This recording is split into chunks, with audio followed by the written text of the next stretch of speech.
Hello and welcome to another episode of Muscle for Life. I'm your host, Mike Matthews, and thank you for taking some time out of your day to join me for a discussion about the placebo effect.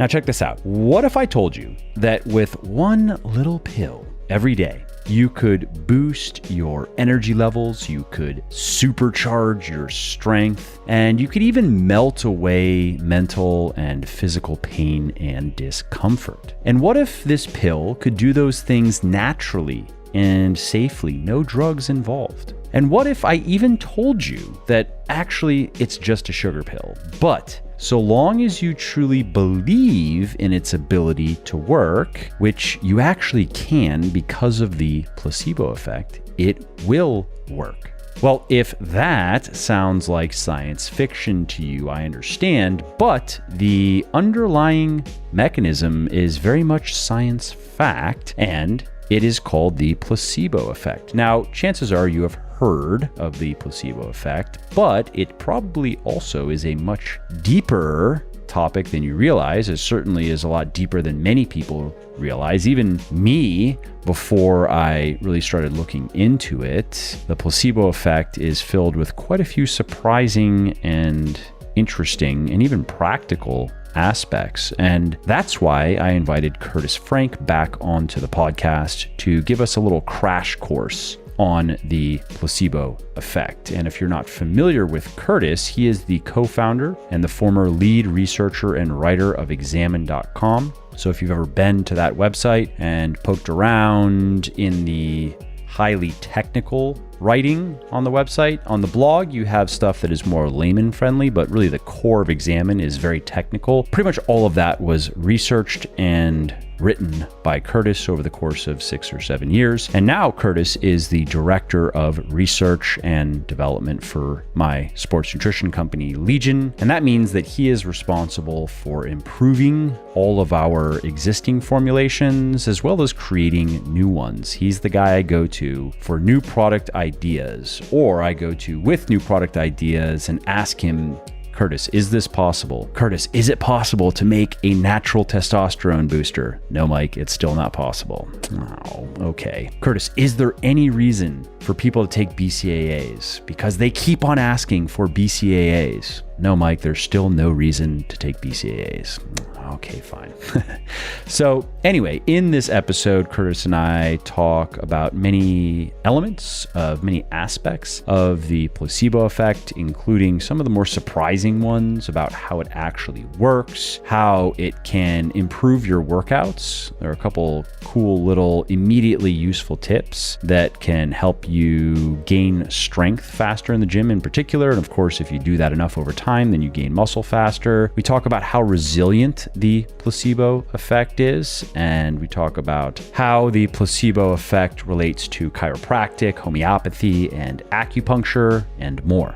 Also, if you like what I'm doing here on the podcast and elsewhere, definitely check out my health and fitness books, including the #1 best-selling weightlifting books for men and women in the world, Bigger, Leaner, Stronger, and Thinner, Leaner, Stronger, as well as the leading flexible dieting cookbook, The Shredded Chef. Now, these books have sold well over 1 million copies and have helped thousands of people build their best body ever, and you can find them on all major online retailers like Audible, Amazon, iTunes, Kobo, and Google Play, as well as in select Barnes & Noble stores. And I should also mention that you can get any of the audiobooks 100% free when you sign up for an Audible account. And this is a great way to make those pockets of downtime like commuting, meal prepping, and cleaning more interesting, entertaining, and productive. And so if you want to take Audible up on this offer, and if you want to get one of my audiobooks for free, just go to www.buylegion, that's BUY, legion.com/audible, and sign up for your account. So again, if you appreciate my work, and if you want to see more of it, and if you want to learn time-proven and evidence-based strategies for losing fat, building muscle, and getting healthy, and strategies that work for anyone and everyone, regardless of age or circumstances, please do consider picking up one of my best-selling books, Bigger, Leaner, Stronger for men, Thinner, Leaner, Stronger for women, and The Shredded Chef for my favorite fitness-friendly recipes. Kurtis Frank is back. We made it. We've rescheduled this several times, but here we are. Finally, we can get it done with. Get at it, as the tough people say.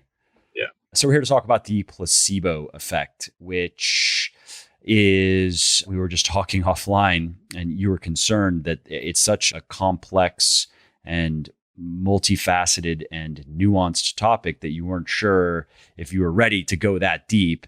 And assuaged. What, I'm checking the pronunciation. You run into those words you can spell. What is it? Yeah. Assuage. So Yeah. I assuaged your misgivings by letting you know that, okay, let's do like a placebo effect 101 talk here, because I'm sure that most people listening have heard of the placebo effect, but don't know much more than maybe like, oh, that's where something that shouldn't work works, right? And it works because you think it's going to work, but there's a lot more to it, right? And that's why we're here today. And I think where we should start is, let's just start at the top. What is the placebo effect? Obviously, I kind of just summarized it, but there's a bit more to even just defining it, right? Oh, yeah. At this moment in time, there's a few accepted definitions of it. They're all kind of the same, but we don't know which is the best definition yet. The one that I like the most is that they're measurable changes to the body that are based on your expectations and beliefs in a treatment, regardless of what the treatment is. So it's pretty much a psychological response based on what you think will happen. And what are some of the more interesting examples of that? Because there are some very striking ones that really drive home how powerful it can be. Well, the most interesting one that I've found, like I haven't delved too much into it, but basically when it comes to the placebo effect, it's based on your perception of the treatment, right? So it's going to have more power in anything that is both psychogenic and acute. And can you just define psychogenic? Born of just the psyche. So something like anxiety attacks, panic attacks, hot flashes, acute pain, just like getting hit. Those are psychogenic and they're acute because they happen really fast. Those things are the most subject to the placebo effect. And I believe, especially when it comes to hot flashes, up to 50% of all benefit seen to hot flashes is attributable to the placebo effect. Wow. Literally on par with the drug treatments, like best of the drug treatments. Which I guess if they are primarily stemming from the mind, then that would make sense that they could be heavily manipulated by somehow changing whatever is going on upstairs that is producing it, right? Correct. And then in comparison to that, things that are not psychogenic and they're chronic are either very resistant to placebo effect or placebo just has pretty much no effect on them. Like regardless of your expectations in a therapy, you can't placebo your way into a cancer cure. Right. Because you don't like just accidentally think yourself into cancer. Cancer doesn't happen immediately. It happens over the course of many years. So placebo effect doesn't really influence cancer that much. It's very specific and they can show you, here's the problem. See that tumor right there? Like that's no good. Whereas I'm sure that you have come across the sham surgery examples in your research for this episode, which I thought were pretty fascinating, that you had people with actual physical problems. Now, why they had these problems was not clear, but their knee hurt. There's no question. Every day their knee hurt. They get a sham surgery, meaning that they thought they got a surgery. There was a little incision that was made. They were put under, but nothing else was done. And all of a sudden, their knee's better.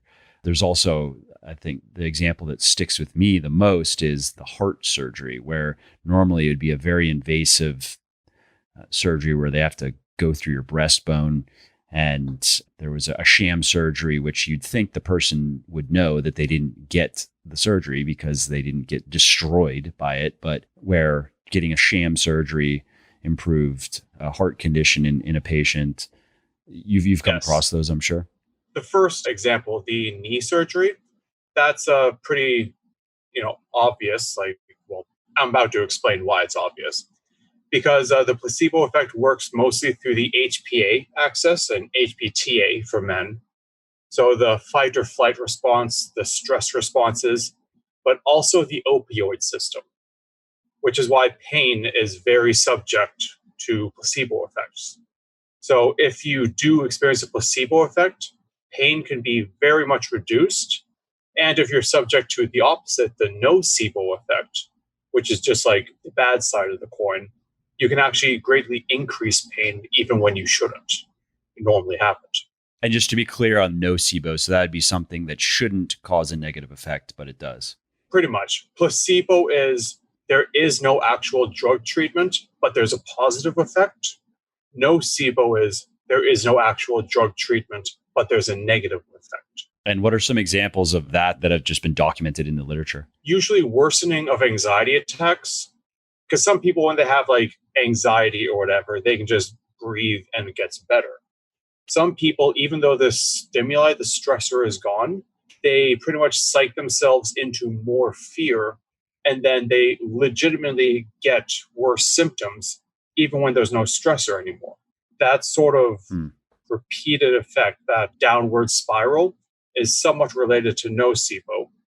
And then, of course, there is the whole pain thing where if you tell someone that doing this will cause you pain, even when doing that thing will not normally cause them pain, they do tend to report a bit more pain associated with that. Interesting. Like what, for example? Like what kind of, I'm sure these are benign activities. There's one that I saw a while ago. It was like old people doing like really small plyometric box jumps. And it was like half a foot. Okay. And they're basically... Yeah. So something that's kind of believable if you didn't quite know how the body works. Like, oh yeah, that maybe could hurt. Yeah, like apparently there's like one, I think it was actually 3 groups. One group was just saying like, do these box jumps. Another was saying, do these box jumps. Don't worry, they're not going to hurt your knees at all. Then another was saying, do these box jumps. They do tend to hurt the knees, but if that happens, we have some treatment on standby ready for you. And just those prompts influenced the pain. It reminds me of a lot of the research that I've read regarding, well, the practical application would be marketing, but just persuasion and psychology as applied to marketing. And there's a lot of similarity there in that there's so much that is happening subconsciously, and how this is all of us, how impressionable we really are, even those of us who think we're pretty savvy consumers. And yeah, maybe we're immune to some of the crudest tricks used, but we're not immune to all of them. And anyways, there's just interesting research that shows just even the choice of words, how much of a difference that can make in terms of how people receive the what's essentially the same communication. Yeah. And also, I just want to head on back a little bit, because back to the question you said, what's the most surprising thing about the placebo response that I've seen? Because we got a little bit sidetracked when I was warming up to the answer. The answer is that the placebo effect works in schizophrenia to a degree. Explain. Well, like if you're schizophrenic, there is actually an appreciable placebo response. It's not as strong on something like pain or hot flashes, but it's present. And this is important because the just schizophrenia is associated with the inability to, well, at times the inability to differentiate between reality and delusions, and just not knowing what is real and what is not.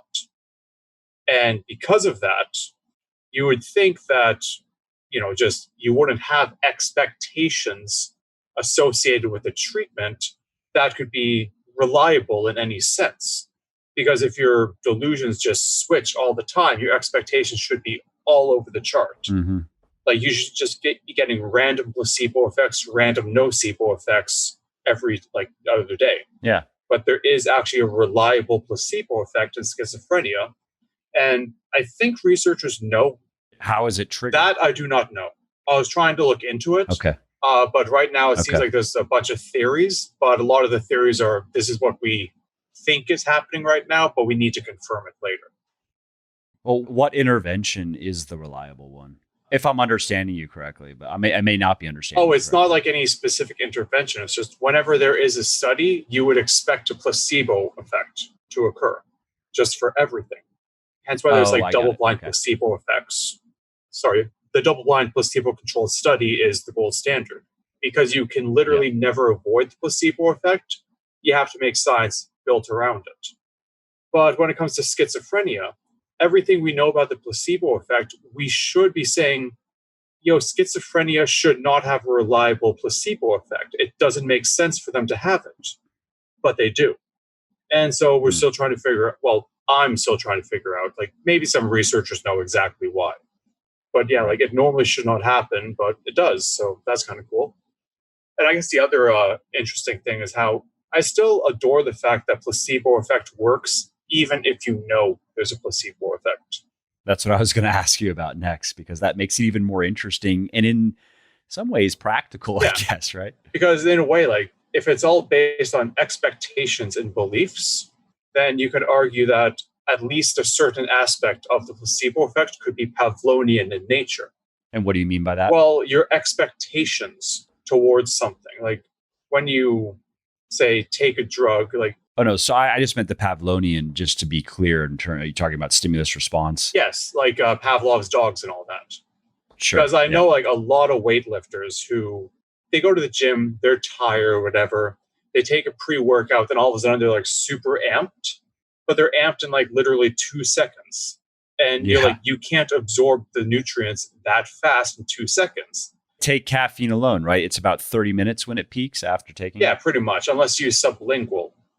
But even then, like, I remember seeing a few of the guys I used to work out with, whenever they got a new pre-workout, that spark was gone. It's like they had to train themselves to get used to the new pre-workout. Because they had their old pre-workout, they had their baby, and now they switched it, and it's like, I still got to get used to this one.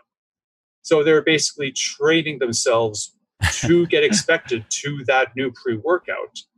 That does seem a bit Pavlovian. Yeah. And at least in my position, like, first of all, what I'm about to say, I haven't really looked into the science on it yet, because I really only thought about this yesterday when I was doing prep work, and I still need to double check it. Ergogenic response to music. How much does placebo play a role in there? Because when I was like just working out in my prime, I always had a little secret playlist, so to speak. Yep. Yeah, same. I had a few songs. I had my like 3 songs were my deadlift songs / squat songs. Like when I was going heavy, there were a few songs I would go to. Yeah, I had my leg press song, my croc row song, and my Widowmaker song. And I never listened to them aside from those exercises. And I gotta say, like, I would just be like chilling in my room or whatever. That song would accidentally come on my playlist, and all of a sudden I would just get jazzed out of my head. I'm just like, oh no, I need to do leg day right now. Then I have to switch the song. And so, like, I'm just wondering, like, how much crossover that Pavlovian conditioning has with the placebo effect, if they're both based. Well, I mean, generals have known the power of music for a long time. There's a reason why armies going back to antiquity had drummers, and they used music just to amp their troops up. I don't know, like, that's just a huge can of worms. Like, that's the main reason why I was a little bit cautious about getting into the podcast today, because the placebo effect is definitely a topic where every time you answer one question, 2 more rise up. Yeah. And plus, like, it just delves into psychology, and that's not necessarily my field. So it takes a while for me to learn all this stuff. Yeah, that's why, again, I think we can just cover the main questions that people have when they hear about it, and some of the main points that are made. If you were just to Google around for a little bit, and what you're going to find, and we can discuss, I think, just at a high level, what it is, how it works. So then, in terms of making it work, even when you know it's a placebo effect, so how does that work? So does that, what you're saying is that I could have a sugar pill, but if I were able to convince myself that it's going to do something for my pain because of listening to this podcast, where I learned that that's how it can work, that could generate enough buy-in to then actually reduce pain, even though I know it's a sugar pill? Yes. That's very Inception-like, right? You know what I mean? Yeah. The only problem is that you actually have to legitimately convince yourself, and simply saying, I want to reduce my pain is not necessarily enough. You have to believe it, right? This is why, do you know where the placebo effect first was discovered? No, actually, I don't. World War I trenches. Basically, supply lines were running out, and soldiers were coming back really wounded, really sick, and they needed medical treatment. And the medical staff had nothing, like literally nothing. So they would pretend to give medical Mm. treatment to the soldiers, although what they were doing was essentially like put on a band-aid. It's like, I kiss your boo-boo better. Okay, go back on the fields and die now. You still have one good arm. You're okay. Yeah, like they were doing that kind of stuff, but they were saying that they were actually giving treatment, and it actually worked. Like pain was being reduced. And all the soldiers are like thanking the medical staff for their effort. And the medical staff is thinking, what the hell? We literally didn't give them anything. Yeah. And so that's why initially, when people were first looking at the placebo effect, they thought it was all based on trickery. Because trickery is the easiest way to get someone to truly believe something. The second one would be faith itself, hence why the focus on belief systems. And then the hardest, but perhaps most ethical way, in my mind, would be the conditioning effect, expectations. Mm. But ultimately, it's just you have to truly believe in something. And unless you want to get tricked or unless you want to intertwine it with some sort of faith or belief system, sometimes you just got to do the exact same thing all the time and eventually associate it with your successes. Interesting. So if we're talking about then, let's say, improving workout performance, we'll keep it on topic for the podcast. So you mentioned something like, you mentioned pre-workout, you mentioned music. What are some other, we're kind of talking about almost like rituals, right? There could be beliefs or there could just be things that you do. What are some other examples that might just help you have better workouts, even though they maybe technically, quote unquote, shouldn't, you know? Well, I can answer this question, but I can't necessarily call them placebo effects at this moment in time. But ritual is a good example of what you just said. The other one would be like little habits or quirks that you have in the gym. Like for me, whenever I'm about to bench press, I have a little habit where I grip the bar on the rings and then I immediately like sort of rub the sweat between my pinky and ring finger on the bar, then my ring finger and middle finger on the bar, and I just sort of like do that on each hand just to get the sweat out. And that's just a sort of like ritual and quirk that I have, and it really helps. And why does that, why do you think that, like, how did you come up with that? Like for me, I don't do that. I just try to squeeze the bar as hard as I can and kind of try to like bend it in half. Those are my cues for bench that reliably make a difference. They Well, help. for me, it was just because the first time I did it, it's because I was going for bench and there was a lot of sweat in between my fingers. And I'm like, ew, sweat. I don't want to do that. So I just rubbed the sweat off and I had a really good bench session that day. And then the Okay. next time I felt sweat there, I rubbed it off, had a really good bench session.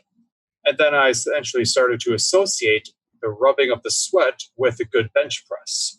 So it's kind of finding what works for you. It's almost like, and this is something we were talking about offline, almost like personalizing your Yeah, placebo. like trial and error. It's just like if it works for you, do it. If it doesn't, don't do it. But ultimately, you have to train your mind to associate itself with success in a way. Yeah, which means that you have to actually succeed. If you do something and then you have Yeah. a bad set, then maybe you should abandon that one and try something else. Because if we're talking about conditioning, right, there needs to be that positive association and it needs to be reinforced probably a number of times before it becomes reliably useful, Yeah. I would think. And also everything that we're talking about for maximizing the placebo effect also applies to the nocebo effect. So if you routinely do something and it only results in failure, stop doing that thing. It's not going to work out in your favor. It's one of those things that shouldn't even need to be said, but it's a good point. Like if it's not going well, make some changes. Just stop doing the same thing. Just make some changes. And especially if we're talking about working out, it's funny how these little changes could be the thing where you find something that just works for you for whatever reason. And I guess this is kind of an intuitive type of process, right? You almost just go, hey, what sounds like a good idea right now? There's that. And then there's maybe weightlifting cues would be something a little bit more standardized, I guess you could say. And anybody listening, if you want to learn more about that, I just recorded a podcast. We published it, I don't know, maybe a week ago, where I think it was 9 different cues. I share some different cues that have helped me. And I think that there's probably some overlap here in that some of the cues, they're more just reminding you of your form and just how to keep your technique in.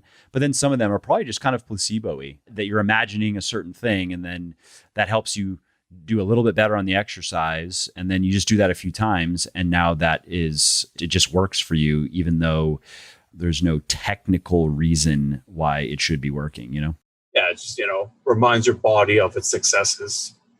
Yeah, yeah. Which actually reminds me of, there was, I read about this, I don't remember what book, Pele, I think is how you pronounce his name, the famous soccer player, and how before games he used to spend, I believe it was like 30 minutes, just remembering his prior performance, like stellar performances, the times when by his own standard, he did really well, where he like impressed himself with how well he played.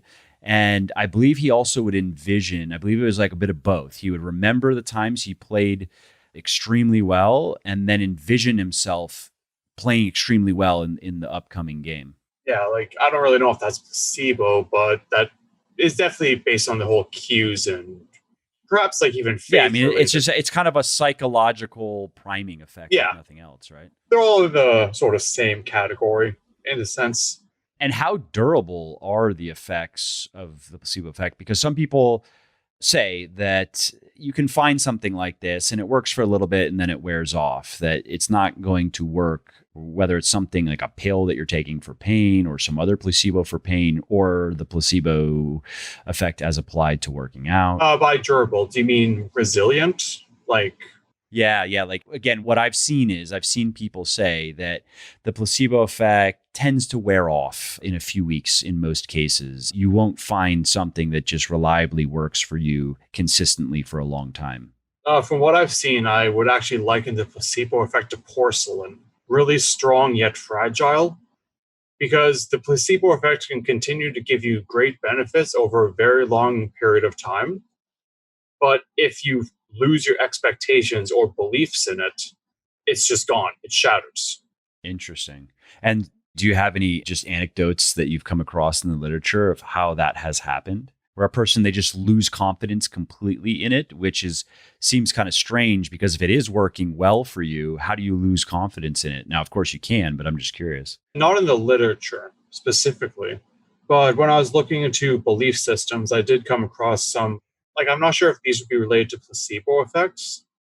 I believe they are, but there's people who were Reformed Christians. And basically they just had an irrationally strong belief in God, that God would cure them of their pain disorders. And they actually felt less pain because of that. But then when they became secular, they lost those benefits.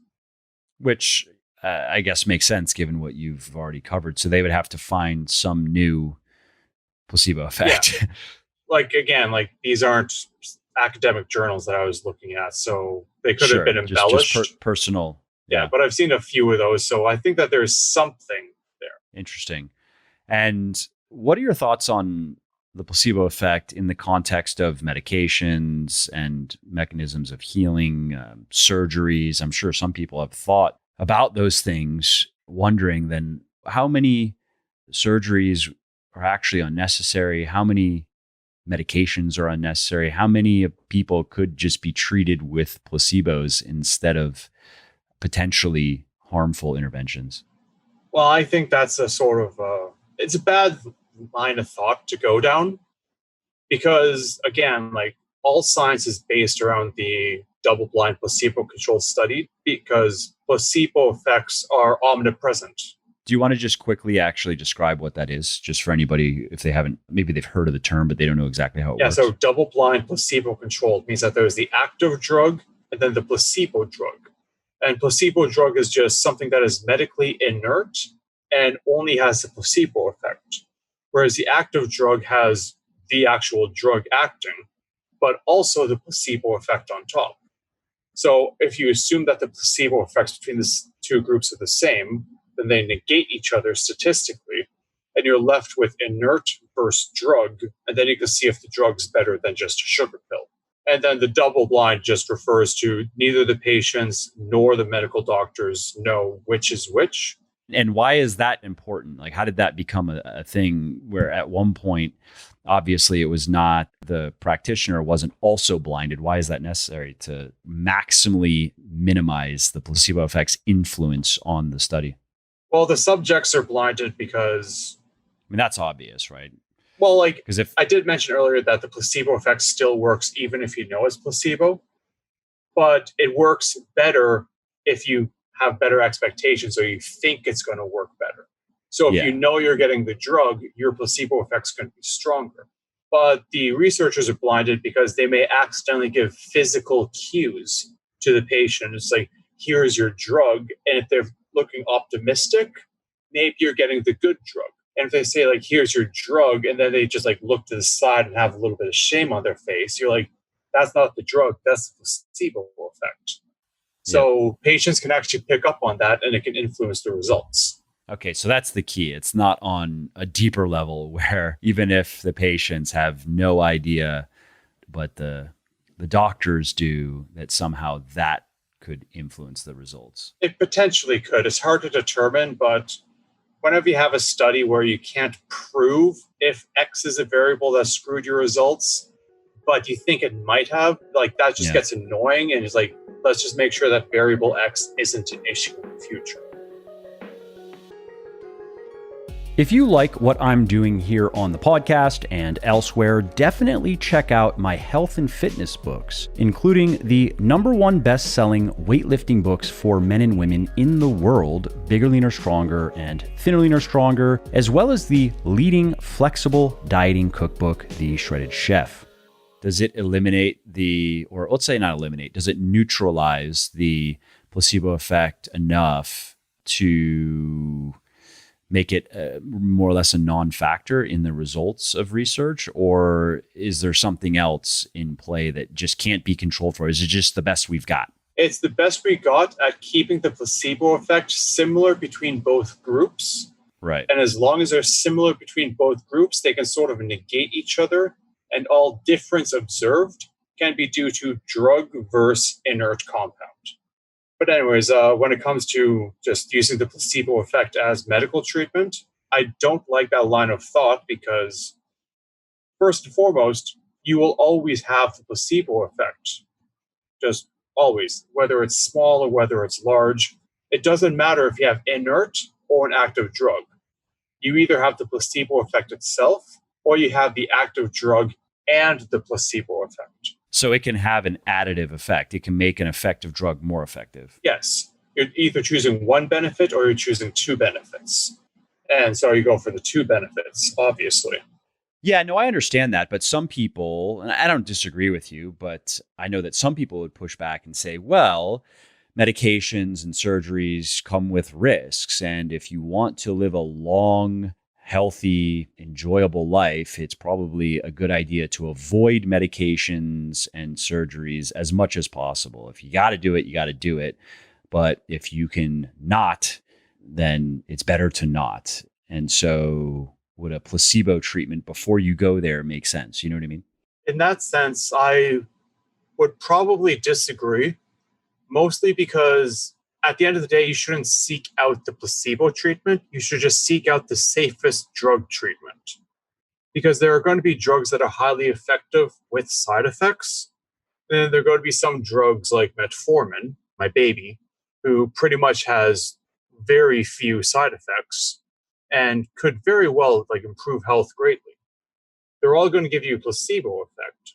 So if you simply choose whatever drug is the safest, you will get the drug effect and the placebo effect. But if you intentionally seek out the placebo effect, you run the risk of actually trying to argue for things like homeopathy. That's what I was going to say. You could turn to just like some quote unquote natural type of solution for something that if it's, let's say it's not a serious health condition, it's something that needs to be addressed, but could it be resolved through something that shouldn't make a difference? But in your case, we're going back to this personalization point, that placebo just works well for you. As much as I hate to say, like if it works, it works. But I would prefer trying to find the best treatment possible, even when there is no good treatment.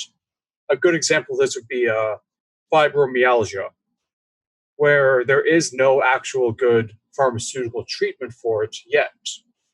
But coenzyme Q10 and PQQ might work. Like PQQ is super theoretical. Coenzyme Q10 is somewhat theoretical, no real good evidence, but they at least have a little bit of evidence and argumentation going for them. So if you get the placebo effect for those things, you get the placebo effect and you're basically gambling on also getting a good drug effect. But if you go for just something completely random, like lavender oil or whatever, you're gambling on the placebo effect and there's like no chance for a drug effect. Makes sense. And if we're talking about surgeries, take back surgery, for example, which I'm sure, I don't know how much you've looked into it. I wouldn't say I'm an expert on it at all. I've spoken to some experts. Like I had Stuart McGill on my podcast, and that it's very interesting. And he is, if anybody wants to go listen to that interview, if you want to hear his whole position, but what I understood talking with him is he's very against surgery unless it is very clearly indicated. And he talked about what that meant. And there are many, many ways, non-surgical methods of resolving back problems. And they are mechanical in what he was talking about. So he has a book called The Back Mechanic that has a self-diagnosis protocol. And then based on what you find, like, okay, move this way. Does that hurt? Move that way. Does that hurt? Can you do this? Can you do that? And based on what you find, he then describes, this is what's going on. And here's some exercises and things, some remedial stuff you can do to resolve that. And he has some very interesting stories resolving like really, really bad problems without surgery.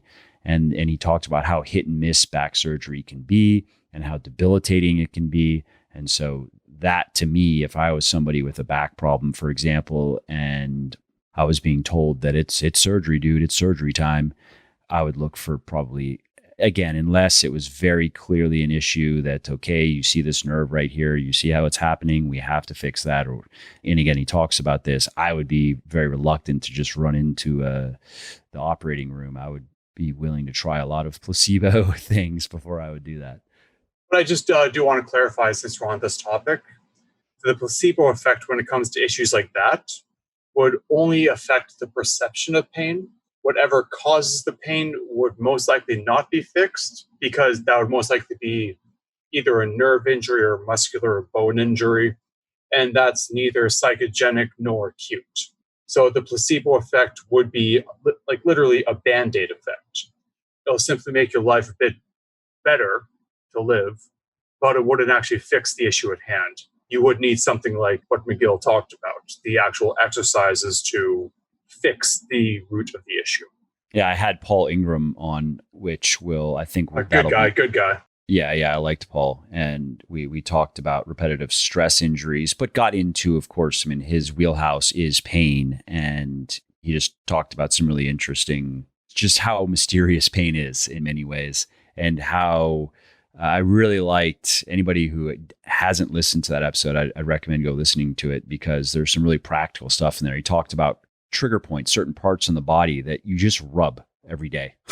And you find, like, he had, I think he called them his 12 or 13 magical points, something like that. But just points in the body that many people find are painful, and that by rubbing them with their hands, or if you can't get to it with your hand, then you could use a lacrosse ball or a squash ball, or in some cases a foam roller, but usually it's a ball because you need to get a bit more specific. And by just rubbing these points, you can make pain in other areas just go away. You can make back pain go away. You can make hip pain go away, knee pain, elbow pain, shoulder pain.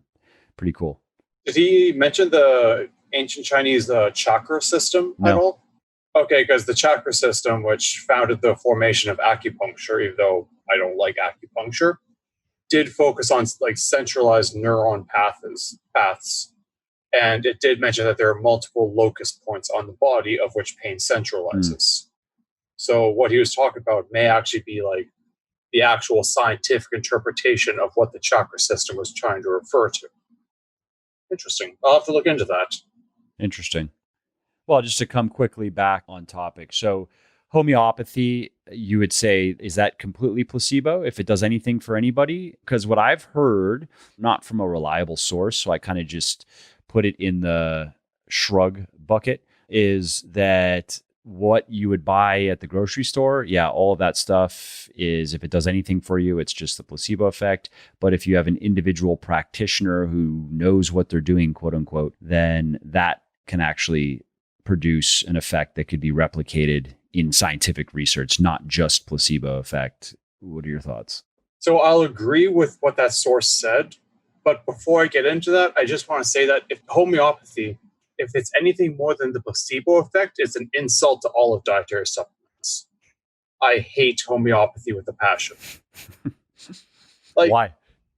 Because when you have something like mathematics, because mathematics is like the hardest of the hard sciences, and mathematics can literally predict the future if you have the right formula and apply it to the right situation.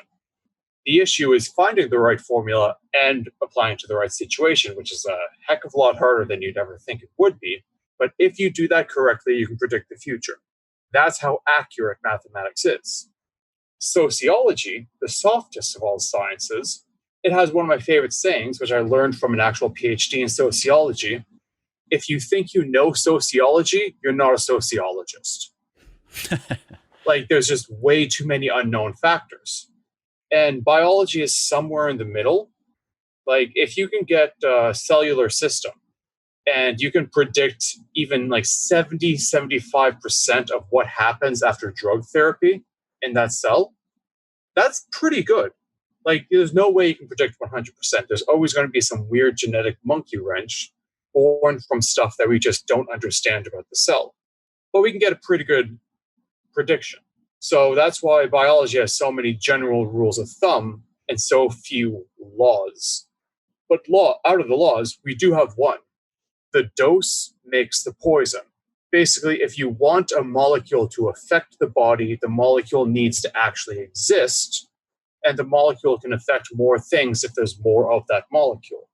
Homeopathy looks at this one rule we have and says, hey, let's reverse that. It literally takes the entire concept of pharmacy and says, lol, let's run in the opposite direction. And why is that? Just for anybody not familiar with the fundamental premise of homeopathy. Oh, I'm pretty sure homeopathy was just like a running gag between a bunch of guys saying, what's the stupidest thing we can make when they're drinking? It's what if we just took pharmacy and reversed it? I bet we can trick people. That's the best explanation I can get. This involves then is using very, very small amounts of something that otherwise would be a problem. Yes, they believe that diluting a molecule makes it stronger. And that is literally the opposite of the truth. I believe it's because the concept of hormesis, where a small dose of a toxin causes a positive effect. They took that, completely misinterpreted it, and then took it way too far. Because even when it comes to, say, resveratrol and curcumin are both hormetic compounds. They work via hormesis. But we use, let's say in Fortify, 500 milligrams of curcumin because that is the hormetic dose. That is the dose of which the hormetic effects are strongest. If you dilute it even more, you don't get more hormetic effects. You get less. Even when it works via hormesis, there is an optimal dose. You can't just keep on diluting something over and over and over again. But that's what homeopathy does. You can reduce your cost of goods a lot. Yeah. It just increases the profit margin incredibly. So we've established that homeopathy is very profitable. Very profitable, very sketchy. And the only homeopathy that works is the stuff that says it's homeopathy when it actually isn't. Which is when it really is just supplementation at that point. Yeah, exactly. But I remember seeing a homeopathic zinc lozenge with 15 milligrams of zinc. And I'm like, that's normal. That's just a supplement at that point.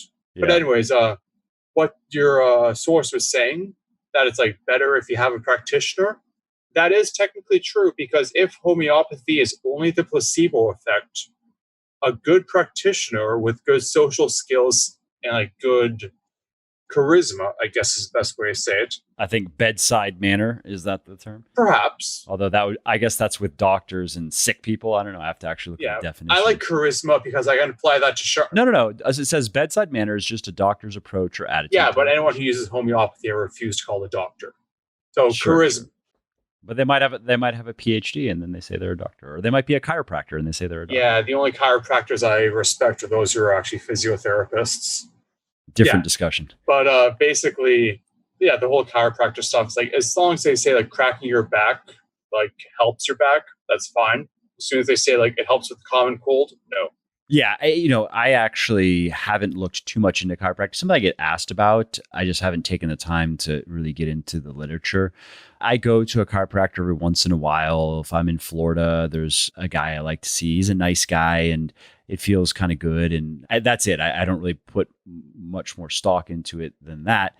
And I have no problem I have friends who are chiropractors, and as far as I know, they do a good job and they help people. So I have no problem with the work and with the field. What I don't like though, and it does seem to be chiropractors who do this the most, is chiropractors who actually just try to mislead people into thinking they are medical doctors, they're MDs, because they know it's good marketing. They know that although the prestige of an MD has declined, and this has been shown in research, the last survey I saw in terms of like who, on an individual level, who do you trust the most? My doctor is still number one.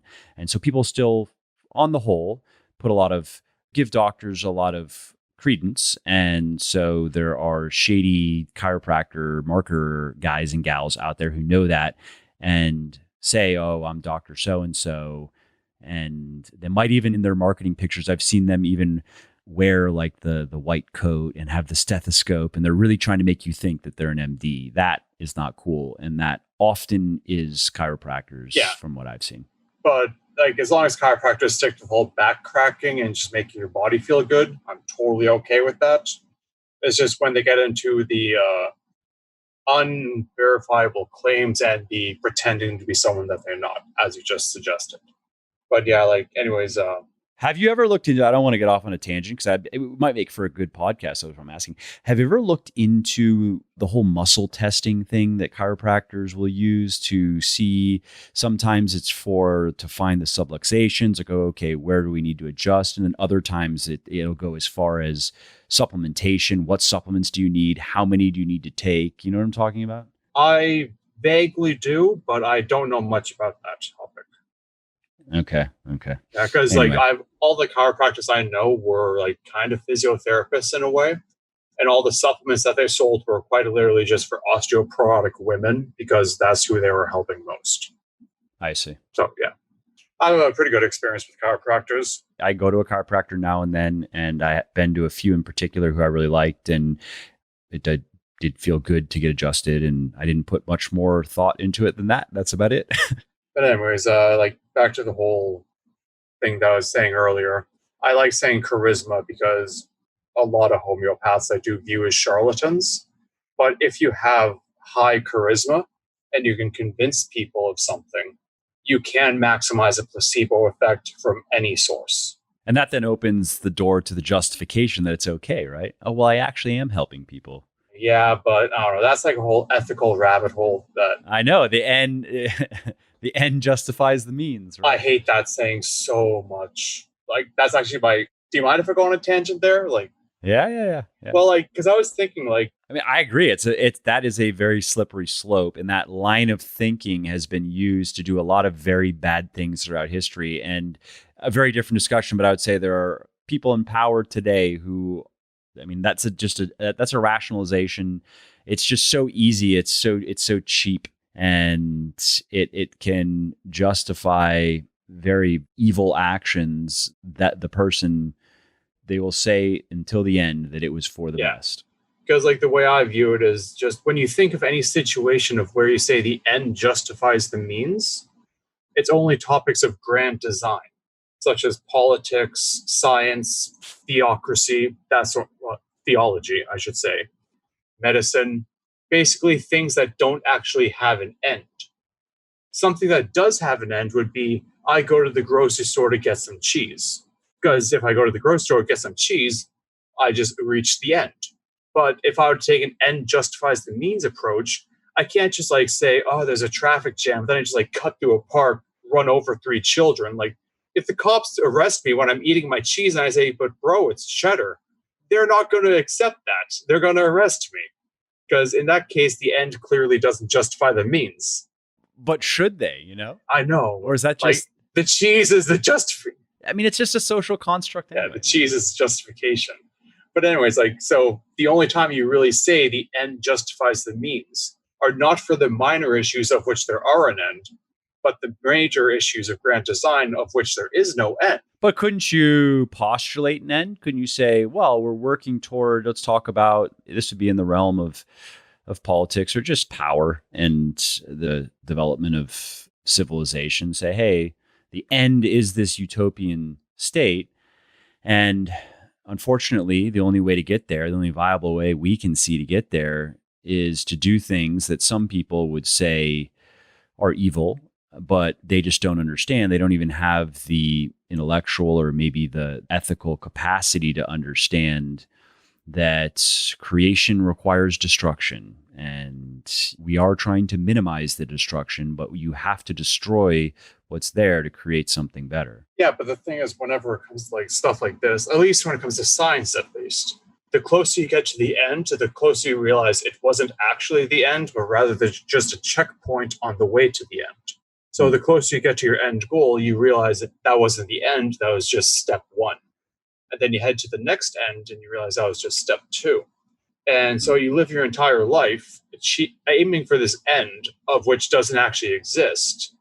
And so if you have the end justifies the means mentality and you never reach the end, where is the justification? There was none, ever. But sometimes ends are reached, though. I mean, again, I don't want to get off on too long of a tangent. This might make for an interesting, a separate episode. This is really just a philosophical discussion. But you could find, with what I'm talking about, you could find in history quite a few examples of people who did achieve ends that were good. And they got there by doing things that many people would say were bad. But the outcome, if we were to measure it in terms of how it affected the population, how many people it affected, you would say, yes, that was definitely a lot more good than bad, even though it did require doing some things that were questionable if you were to just be an absolutist in terms of morals. It is always good to do this. It is never good to do that, and so forth, Yeah, I do agree, but the situations that you bring up, like I would have probably referred to those as the checkpoints, because at the very least they were once thought to be ends. So something was accomplished. So the checkpoint justifies the means. I could agree with that. Okay, all right. To a degree. It depends on nuances and all that stuff. All the nitty gritty that I really don't care for. Well, just in case we have to join the New World Order one day, we have to have these things worked out for ourselves. Oh yeah, definitely. That's going to be on the entry exam. Does the checkpoint justify the means? The checkpoint justify the means. I like that. Anyway, I like the tangent. Actually, I like the topic. It might be worth just doing an episode on that. But to bring this back and to wrap up with the placebo effect, how do we even get to that point? I know we were talking about homeopathy and then chiropractic. Yeah, it was just the ethical component of... Right. Of with homeopathy, right? Okay. Yeah, I understand that it really, if we're talking about, if we wanted to get into real science, it would be supplementation because that has good evidence behind it. But I am helping people, therefore lying to them is okay. I'm with you in that I would disagree because I would say, well, why don't you just do something that's honest? Like, why don't you help people without lying to them? Have you thought about that? Because you can either help people by lying or help people by not lying. So you can either have 2 goods or 1 good and 1 bad that neutralize each other. It's like the choice is obvious. Yeah. And that would be a counter argument. Again, this isn't something I've thought too much about. So somebody who's more well-versed in philosophy might laugh at this, but that would be my instinctive response to the checkpoint justifies the means kind of thinking is, okay, yes, in theory, but are you telling me that was the only way to get there? That you had to do all of these destructive things that you couldn't come up with any other means that was maybe less unpleasant for so many people, Yeah, that's why I like the means justify the ends, because whether or not you reach the checkpoint, every step you take has justification within it. Yeah, which then just comes down to, again, the individual and each individual action being the most right that you can try. That kind of Jordan Peterson type of approach to living. And even if you fail at reaching the checkpoint, the life is still worth lived. Totally. And before we head off into our weekend, let's quickly, because you mentioned acupuncture, and how much does the placebo effect factor into that? I'm not a huge fan of it. I mean, if it works, it works. From what I can tell, most of it is placebo. But at the same time, there does seem to be some benefit, maybe, because a lot of the acupuncture studies, reliable is not the best way to describe them. They're really over the map. I'd say the majority of them do say that it's, not different from placebo, which is what you would expect if the majority of the benefit is from placebo. Yeah. But even then, the degree of from placebo and the degree of potentially actual benefits, like that aren't placebo, it seems to change. And you mentioned earlier what Paul Ingram said about those locus points on the body where like pain centralizes. I think that might be related, but I don't really know too much about that because I only know about like the chakra system from traditional Chinese medicine. I didn't actually know that there was a modern day equivalent or potential equivalent to that. So going to have to look into that and see if there is a connection between the two. But in Paul's case, he was just saying you can just rub these things. You don't have to get someone to stick needles in them. Yeah, like if you can rub them like by yourself, then that saves a lot of money. I mean, if you want to have needles stuck in you to like some like relaxing erhu music and like incense floating in the air as someone just poke, and you're wondering if like any of the needles happen to be poisoned with opioids, like who knows? Like you could do that if you want, but I don't know, like I don't want to completely discount it out of hand, but at the same time, I'm not going to go around praising it in any way. So I'm keeping it on the back burner for now.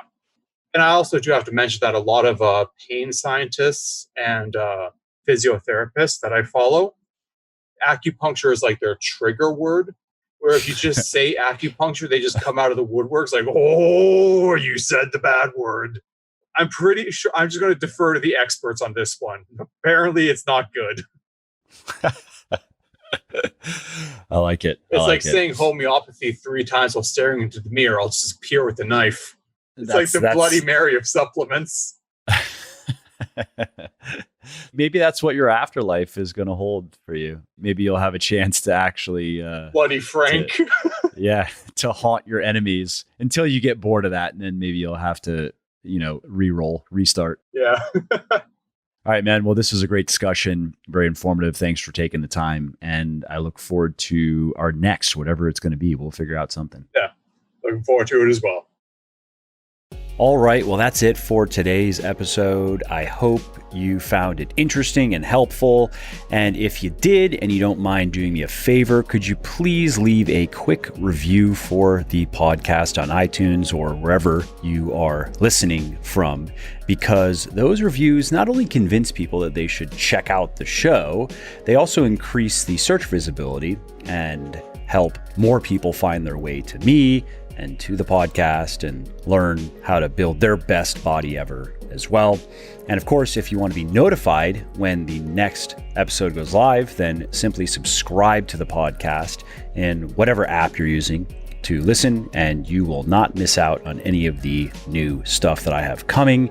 And last, if you didn't like something about the show, then definitely shoot me an email at mike@muscleforlife.com and share your thoughts. Let me know how you think I could do this better. I read every email myself, and I'm always looking for constructive feedback.